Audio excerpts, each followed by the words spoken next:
We are, I think, if in Santa Fe, we're really, really fortunate to have somebody like Russ come and be available to us in such an intimate kind of a circumstance, that we can really find a way that we can all be empowered to do the things that we need to do in our own community, as well as up from there. Russ? Thanks, Conor. We've been finding that in general here in Santa Fe. I am really coming to realize why it is that Santa Fe is such a unique and special place. There seems to be a higher percentage of thoughtful people here than almost anywhere I've been in the country, if not in the world, and that impresses me. I live in New York City, and in fact, I was just sitting in a cafe and I heard these two men talking about the world, and the things they were talking about, I just thought it's almost like central casting of, I could almost grab any random person in Santa Fe, and if they had had advance notice, they would have come to this event or any other event that we had. So that's really exciting, it's really encouraging. And sometimes when you're out there doing the sorts of work that we do, you don't have enough contact with people who are on the other end, who are reading what you're doing, who are reacting to it. And so it's very nice to be in a community like this where you really can get the kind of feedback. So I hope that as we proceed during the next half hour or so, I'll get a chance to hear what you think about things.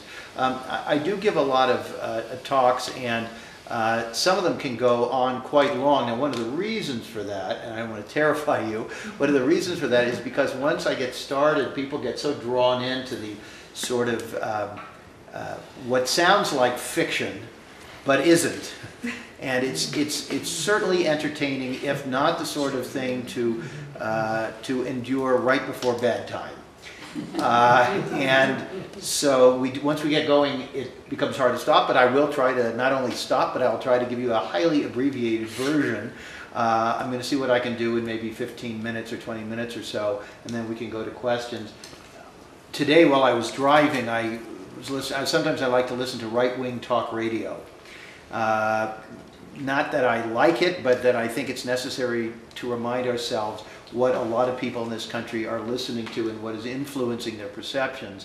So I was listening to this Laura Ingraham, and she was railing against the Occupy Wall Street people and describing them basically as freeloaders and sort of filthy no-goods and so forth. And you could imagine the sort of rising terror of the people who were listening to her. She really made it sound like the people with the pitchforks and the burning stakes were right at the gates of the city. And what struck me also about what she said was a variation of what we're hearing from the corporate media, which is these sort of difficulty understanding why people might think there was something wrong in this country.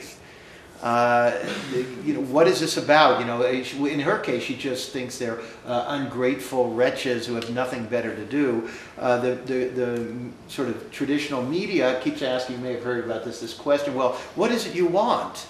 And I thought, well, isn't that interesting, with so many things wrong in this country that a person would have to even explain or even think about where they need to begin. It's so obvious. And the people in Egypt didn't need to explain what they wanted. They wanted a change, and they wanted the corruption out of the system. And I think that's what people want in this country. So I think that it's very important at this particular juncture to figure out what it is that's going on and what it is that we can do about it. In the last 2 nights, I had the pleasure of attending lectures by other individuals who were out talking about these kinds of things. Monday night, Juan Gonzalez of Democracy Now!, and then last night, Tariq Ali. Were any of you at either of those? Tariq. Okay, yeah, he was excellent. And I talked to him a little bit afterwards, and we're trying to sort of form alliances with as many kind of public intellectuals as we can, because we really want to create a movement. Who, What, Why is nominally a website. Some people call it a blog, although I don't believe that's the right term. Or you could call it an online newspaper. But really what we are is we're a movement for the truth. And we don't think that that we are getting the truth, and so we're trying to do something about it. Tariq Ali used the term the extreme center. And he said that what's really going on in this country is not that radicals dominate the country, not the radical right wing or anything like that, but actually people who are very much centrists. People, and he calls it the extreme center, and I like that term because in my research, trying to understand and come to grips with what has been happening in this country, I have realized that the people who really are making life so miserable for the rest of us are not people who you would even notice almost because they seem so eminently respectable. These are people who are on the boards of your art museums and your opera and of some of the biggest universities in the country. And they just seem, if you were to meet them, like the most gracious people in the world. They're very pleasant and low-key, and they dress in a comfortable, informal manner, and they so on and so forth. And these are the people who run our country.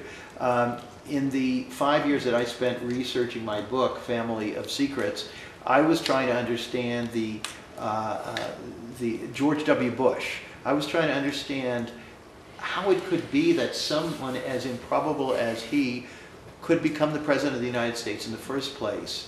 And I remember that when I began looking into that, a lot of people sort of poo-pooed my quest because they thought, well, this is, we know the answers. And I said, well, what are the answers? But everybody had a different answer to offer. And so I realized there was no consensus at all on what had happened and what was and is happening to this country. But one of the things that I learned in the course of my research was that the 1%, or I should say the 1% of the 1%, because many of the finest people are folks who are quite comfortable financially, and they are out there doing good things and trying to share some of their bounty with people who are less fortunate. So I don't want to encourage some sort of unnecessary class division, because that's not really what it is. It's a certain group of people, and it's really not a very big group of people, and that group of people is able to manipulate a much larger, essentially unwitting group of people to go with them and to support the things that benefit this small group. So that really is what I discovered in my research. That is what I think informs a lot of the articles that we do at whowhatwhy.com. It is trying to understand the mechanisms of the crime in progress. And where I would say we are different from many other news organizations, even some of the finest news organizations that call themselves alternative or non-profit, we are a non-profit, is that we are specifically focused on the notion that the public is not getting the real story, and there's a real story there to be gotten, but it takes a lot of diligence and it takes a lot of resourcefulness and skills, and we are trying to basically build a team and train a new generation of journalists to do this sort of job that we don't see being done. And to be candid about it, we don't see it being done even by the kinds of television shows that you might like and think you're getting the real truth about the news. Most of what calls itself media now are interview shows, or they are repackagers of news from elsewhere, or they are platforms for opinion, or they're largely entertainment. In terms of actual digging, real investigative reporting of the sort you might have thought of Seymour Hersh with regard to, or earlier on in the United States, a columnist, Drew Pearson, who was a spectacular muckraking columnist in Washington. It's very, very rare today. It's almost not found at all. And most of what I consider to be investigative reporting, people who really do go in trying to find something out and dig, and a lot of my colleagues and members of the trade association that I'm a member of, they mostly operate on the local level, and they pretty much steer clear of extremely controversial material. They tend to do a kind of news you can use, consumer investigative reporting. They discover isolated cases of corruption. We caught the mayor with his hand in the till, that sort of thing. And while that reporting needs to be done, that is not the big problem in this country. And what amazes me, even when I go to these conferences, is that the vast majority of the people there, the vast majority of the presentations, and the vast majority of the awards being given are for really rather unambitious reporting. And I don't think it's any coincidence, because even that organization is funded by the largest corporate media organizations. That's the only way they can survive. And these media organizations simply have no reason to get into these kinds of subjects. They're basically just trouble.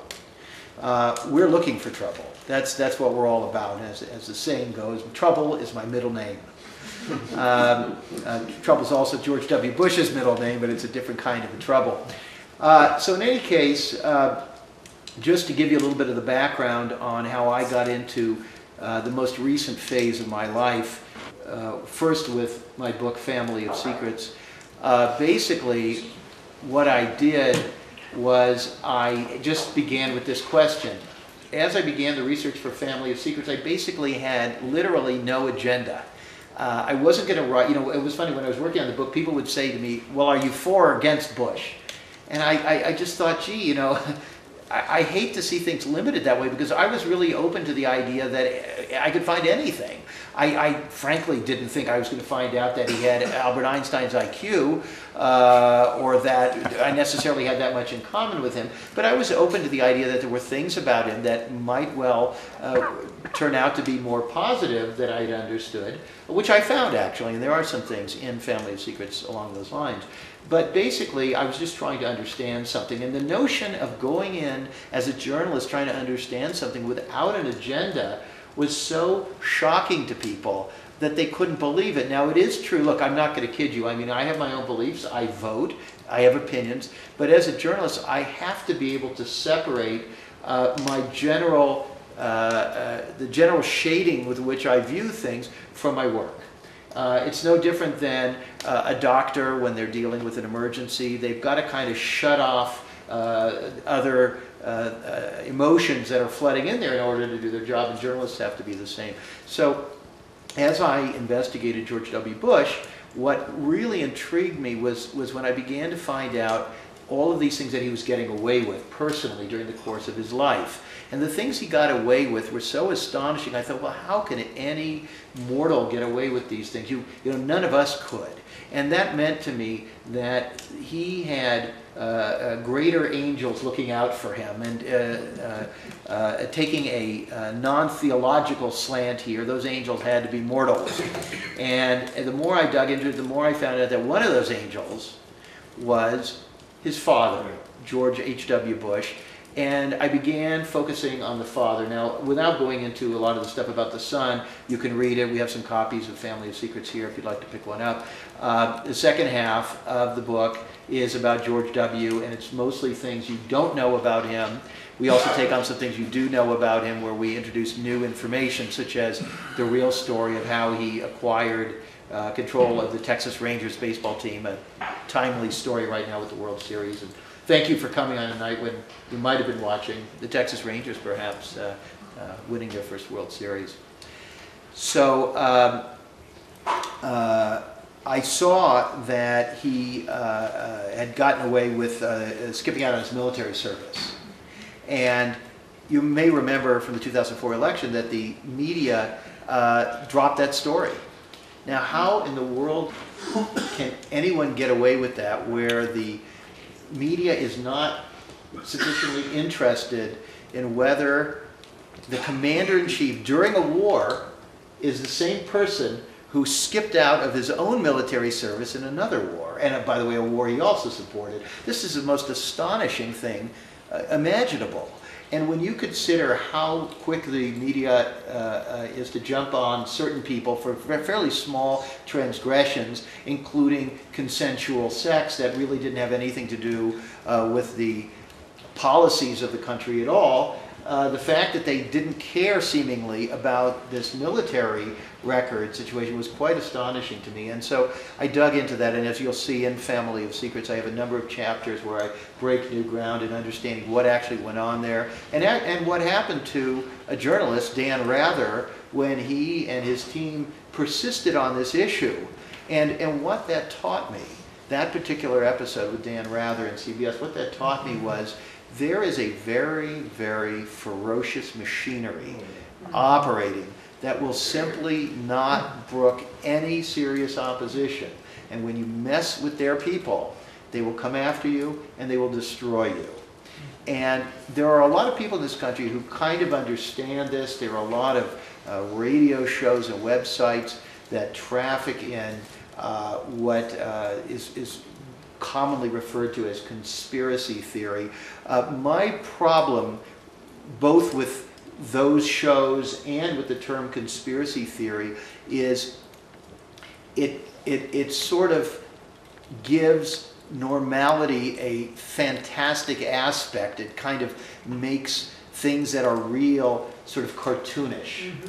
And I disapprove of that, and I actually believe that to some extent, well, first of all, the use of the term conspiracy theory by the corporate media is a deliberate effort to suppress discussion among the people about recurring traumas in our national life. We simply aren't able to talk about it because somebody will use that term and then suddenly the whole conversation is chilled. And I am personally, as an individual and then through Who I Why, we are trying to fight back against this. We're trying to basically discourage the use of that term and to condemn people who use it rather than discussing the merits of the material.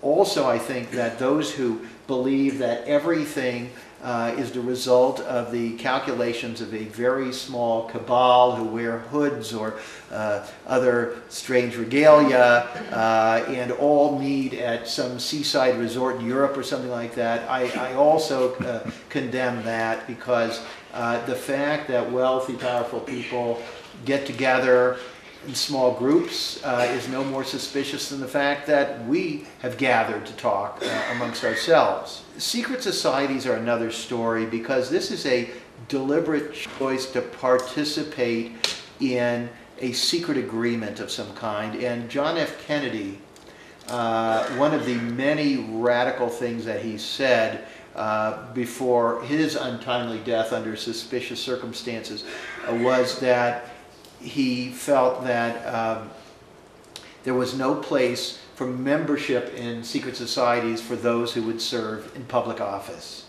that this was a bad thing. And I agree with that. And I know a lot of people join secret societies. There may be people here in this room who are members of them. You know, people join because we like to belong. We like to feel welcome and part of something. We like to feel that we have we're beneficiaries of some wisdom. We like to feel that that we're part of some kind of a smaller group, a special group, a fraternity, if you will. And I understand that. I mean, that's the same reason people join public clubs that are private but not secret. But at the same time, I think historically, if you look, for example, at Skull and Bones and some of the other clubs at the elite universities, and you look at what the people who were in them did when they went into the professional world, and you see the high percentage of people involved in decision-making in government, in intelligence organizations, captains of industry who were involved in controversial activities and what have you, it is certainly something to be looked at. And again, I don't think we should rule out discussing anything at all. So I think that's something we should discuss. So as I researched the Bush family and George W. Bush's rise, I became interested in his father, and I could see his father's fingerprints on the son's being cleared of some of these things that might have otherwise gotten him in trouble. And I then became interested in the father, and I thought, well, I'm looking at how the son became president. Why don't I also figure out how the father became president? Well, this led me to the astonishing revelation that we know almost nothing about how anybody becomes president. We do not know who these people are. And as Tariq Ali said in his talk last night, he said a lot of people supported Barack Obama because they projected what they wanted onto him. His words were rather vague. He said, yes, we can. But I don't want to paraphrase Tariq Ali, but he said something to the effect of, maybe he meant, yes, we can repress the public. He didn't say, yes, we can what, exactly. What was the other one? Something you can believe in, change you can believe in. But of course, as Mr. Ali pointed out, change you can believe in could turn out to be no change at all. That's maybe the only kind of change you could believe in. So words are just words, and we need to know much more about who it is that we put in charge. There isn't time here to go into the revelations of Family of Secrets. There are literally hundreds and hundreds of them, each of which are guaranteed to make your eyes bug out, but I'll just give you a few.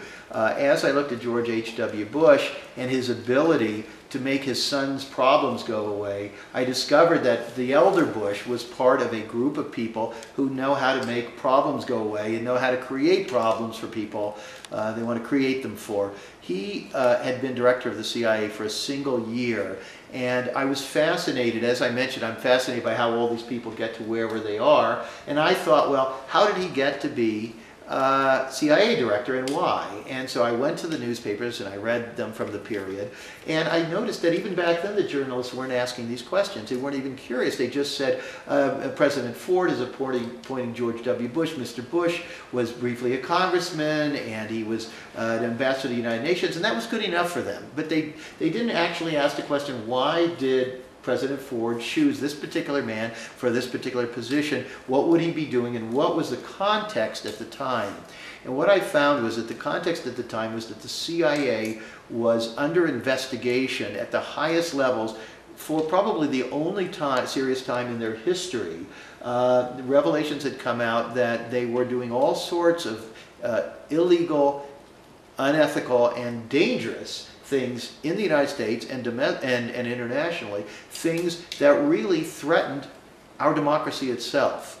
And at that particular moment, when the CIA would have logically needed to bring in a highly trusted person who knew the family jewels, in fact that was a term of a release of documents about the CIA, who knew about the family jewels and knew what to do and how to keep more revelations from coming out, of all the people they chose the seemingly harmless man who was sort of affable and who had really very little experience in the international arena apparently, and knew nothing about intelligence. And it just seemed strange to me, and I thought, I wonder why they would do that. And so as I dug, one of my first revelations was that we had gotten the story wrong. He wasn't really a neophyte. He was not this newcomer. What he was he was an old comer. He had been CIA already. In fact, not just that year and the year before and the year before, but 3 years and 5 years and 10 years and 15 years and 20 years. In fact, his entire adult life since he volunteered to fly a plane for the Navy in World War II was in intelligence work. And as I reconstructed his life, first early chapters of Family of Secrets, I get into the kind of work that he was doing. And you can see that the companies that he worked for, the companies that he founded they weren't real companies. Well, you could say they were sort of real companies because they did have some actual income-producing activities, but that was secondary, that they were what you would call commercial cover. They were really cover for intelligence activities because, of course, you can't do spying by announcing that you're a spy. You have to have some cover that you're doing something else. And that's what he was doing. And then I realized that his grandfather, the grandfather of George W., a man named Prescott Bush, was also involved with this, and all their family, friends, and everybody else. And now we're getting to the heart of what I mentioned earlier, and I'm just going to cut to the chase here rather than narrating the whole book. This is the 1% of the 1%. They control not just secret societies, they control our society secretly. They control the crucial levers of power. And these are people who are much more powerful than a Barack Obama or a John Edwards or even a George W. Bush. These are the people who can tell those people what to do and can make sure that if they don't do it, that bad things happen to them. Now, some people, when they hear this sort of description, they say, well, that's science fiction. How could that be? And then I remind them of history and of testimony by people from these services before the United States Congress about the role of these sorts of agencies in destabilizing governments all over the world and overthrowing democratically elected leaders and in some cases killing them. Allende.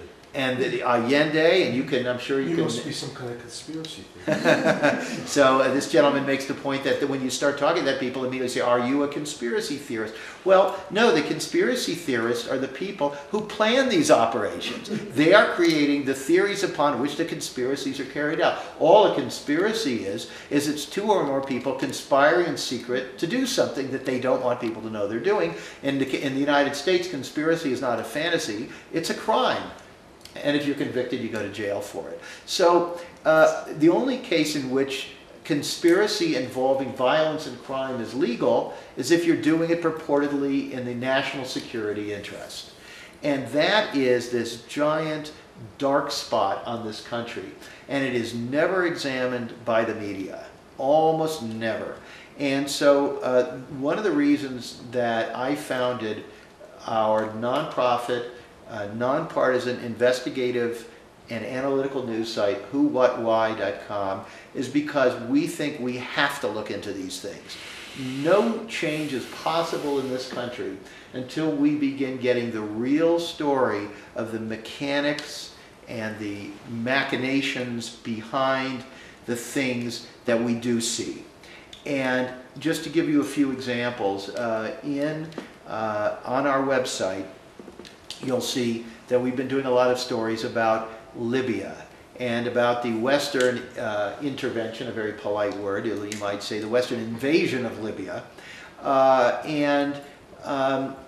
was a story where we went in without an agenda. We knew that Muammar Gaddafi was monstrous on some scale, that he tortured people and killed people and acted personally sadistic and kind of crazy, like any number of leaders around the world. That wasn't really the issue. We were trying to understand why the West was so avidly supporting the uprising there when they were not so avidly supporting the uprising in Egypt, in Syria, and these other places also ruled by ruthless dictators. What was the standard there? And we wanted to know that. And as we looked into it, we started gradually connecting the dots. And that's what we do, we connect the dots. Well, I want to encourage you, because of the limited time here, to go to whowhatwhy.com and read these stories, go into all that. We don't claim that we have the ultimate or definitive answer, but we raise some issues. And I'll just give you a couple of examples. In the early days of the uprising, when the NATO countries began coming together and then going to the United Nations. First, they said that they were concerned about a no-fly zone so that Gaddafi could not bomb his own people. And then there was this mission creep. This is what you've got to look out for. First it was stop Gaddafi's planes from bombing, and then it was no, we need our own planes in order to do that. And then it was we need our own planes to degrade his ability to do any kind of damage. So we need to bomb his airfields. And then it wasn't just enough airfields. It was, well, we also have to bomb any of his surface-to-air facilities so that they can't hit our planes. And then when that wasn't enough, it was command and control centers, which by the time we were finished, included the convoy, which was carrying the president of that country and his family. That, loosely defined, became a command and control center. So we in this country, our media doesn't examine these things. They just repeat what the officials say, knowing in private, because, you know, I go and have drinks with some of these folks who are friends of mine, and it's interesting because you get the real story only when you're consuming alcohol with them. That's the only time. And then they say, well, I can't say this on the news. I can't. And I just saw an interview on YouTube with Dan Rather, and I was struck by how profoundly candid he was. And it said CBS Newsman Dan Rather, but then when I watched it, I realized this was an interview with BBC after he had left CBS. He couldn't do that when he was there. Any slight thing he did and people would jump on him. They'd say, you're biased against the Bush family by your questions. This is all deliberate. It's all deliberate. You weaken people's resolve. And so really what we want to do is we want to not only investigate what's going on in this country and in the world, but we also want to investigate information itself, how it comes to us, the role of the media, the role of disinformation, because affecting people's minds is the single most powerful weapon in any tyrant's arsenal. They always have to affect your mind. They either do it by fear, and there's different kinds of fear. There's the fear that if you, in like North Korea or in those places, if you speak out, they will do terrible things to you. Or the kind of fear that they have in this country, which is the fear of the other, the fear of some external threat, or in this case, an internal threat. These long-haired, dirty kids at Occupy Wall Street, these are dangerous people who will threaten you and your family. That is the way that the 1% of the 1% keep on top and keep everybody else from focusing on the fact that they've got the deck stacked, that they're not necessarily better capitalists than the rest of us. And by the way, I've owned businesses over the years. I'm as much as a capitalist as anyone else, but I noticed that capitalism is only for the 99%, or maybe even a smaller percent than that, where people who own small restaurants or businesses, I know Philip owns a business, you have to get out there and you've got to have the best product and the best salespeople, and you've got to compete on a level playing field, more or less, with other people who are offering similar products and services. It's tough out there. But when you are like these barons who control the railroads and so on, the ones whose descendants now are the ones giving the big bucks to elect a Bush or a Romney to office, living off their inheritances, it's not about necessarily offering the best service. It's about threatening people to get rights of way on their land. It's about having lobbyists in Washington and in state capitals who get you permission to do things, get you contracts at advantageous rates if you're these large military contractors who have no bid situations. It's capitalism for the rest of us, and it's socialism for the 1%. That's basically the way it works. So we're very interested in understanding how they manage to do it and reporting on that every day on every kind of issue we can. And one of the reasons that I'm here in Santa Fe now talking to you is because we are a movement. We know how to do these stories. We know how to train a whole new generation of journalists. All over the country, journalism schools are turning out idealistic, hungry, energetic people who want to save the world. They want to get into journalism and do good. There are very few jobs out there. Most of them, if they're going to take a job, it's going to be with these websites that are all about the latest perturbation of choose your favorite actress posing for Playboy or something like this. That's what they're going to have to cover unless serious news outlets are able to function. And so what we are trying to do is we are trying to function as a nonprofit, nonpartisan, non-commercial entity with no corporations behind us. We are trying to go without any ads on the site because we think that's the way to go. But the only way we can do it is we have to appeal to the public to support us, to back what we do, both financially and also to help us reach a larger audience by spreading the word, by telling people in the new era with social media, you can do so much now without ever leaving your house. Frankly, you don't even have to leave your bed. If you've got a computer there or any kind of a mobile device, you can see things that we're doing and you can multiply your force. You can reach out to people you know and ask them to reach out, and pretty soon you've reached a huge number of people and you're starting to influence them and help them to understand how things work. Now, the reason this is so important is because even though it is depressing sometimes for us to confront the truth of the situation, it is only through confronting truth that we can begin to fix problems. It does not do us any good to understand only part of the situation. And we believe at Who, What, Why that much of the media that we are consuming, even the so-called alternative or progressive media or whatever, are very, very limited in their willingness to confront the deeper structural power issues. It's too discomforting, and it's too discomforting because most of us have pretty good lives. And we have stock, and we have cars, and we have this, and we have that. We are part of the system. And the idea that the system of which we're part is fundamentally corrupt is a deeply disturbing one. And to some extent, it sort of immobilizes us, and because we realize that if the problem is that big, we all actually have to change our lives somewhat. We have to take action.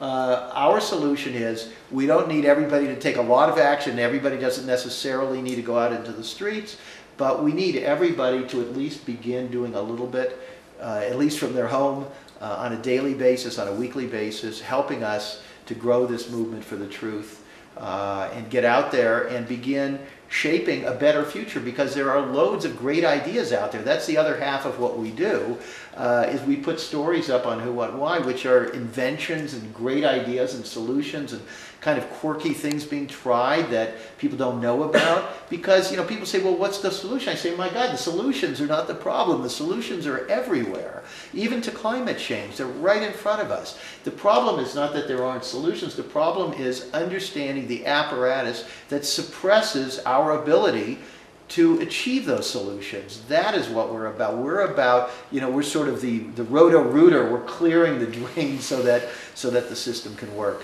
Anyway, that's it. Thank you very much.